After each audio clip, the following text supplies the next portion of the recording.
do you make of the government's proposed medical expert changes and the creation of an ABI-funded hub to help lawyers instruct doctors? Is this something that APIL or you personally have major reservations about? I'm absolutely in favour, as is APIL, of improved medico-legal reporting, improved research, improved prognosis, examination, consistency.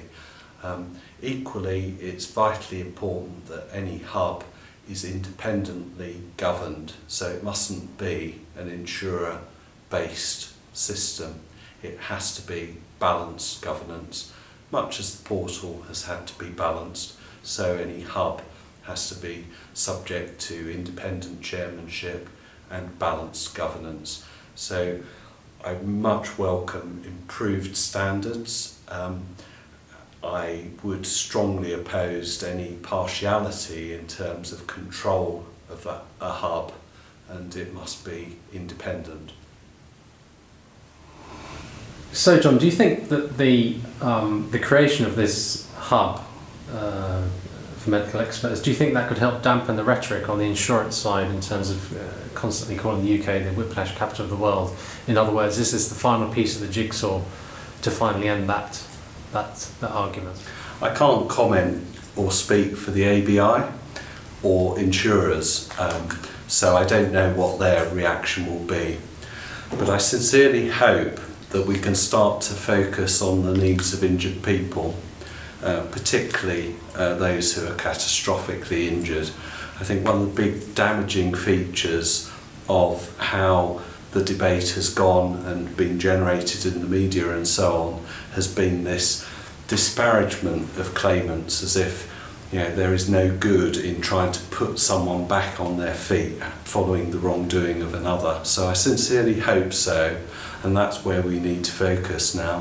Whether that will happen is up to the ABI in terms of insurance reaction to it. The other thing I'd say about the hub is the information generated out of it must be subject to independent scrutiny and distribution.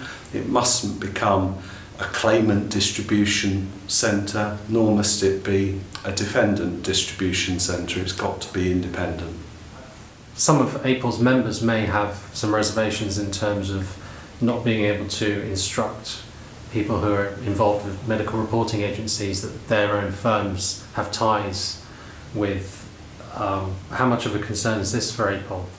As a matter of government policy, it has been made clear by the MOJ that they want independence.